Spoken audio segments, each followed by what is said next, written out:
એટલે કંઈક ને કંઈક રોજ તમે ઘેર જાઓ તો ઘેર ટીવીમાં ચાલુ જ હોય કંઈક ને કંઈક કેટલું બધું આપણે એમ થાય કે કયું કરવું કયું ના કરવું,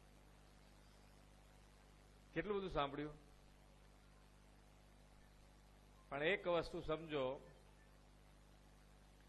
કે એવું વ્યક્તિત્વ આપણને મળ્યું છે, એવું નેતૃત્વ આપણને મળ્યું છે કે આપણે જ્યાં રહેતા હોઈએ, જે બિઝનેસમાં હોઈએ, જ્યાં નોકરી કરતા હોઈએ ત્યાં પણ આપણને બધાને ગૌરવ જે સ્થળ ઉપર છે, જે પોઝિશનમાં છીએ ત્યાં બેઠા બેઠા જો કોઈએ અપાયું હોય તો એ માન્ય વડાપ્રધાન શ્રી અપાયું છે.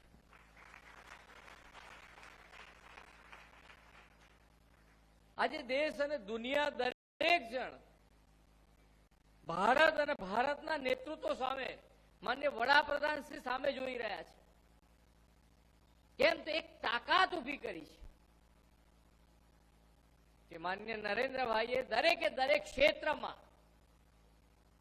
કોઈ એક ક્ષેત્ર જ્યાં એમણે ધ્યાન ન આપ્યું હોય, આપણને એવું લાગે કે આ ક્ષેત્રમાં શું ધ્યાન આપવાનું, પણ એ ક્ષેત્રમાં પણ એમણે ધ્યાન આપ્યું છે.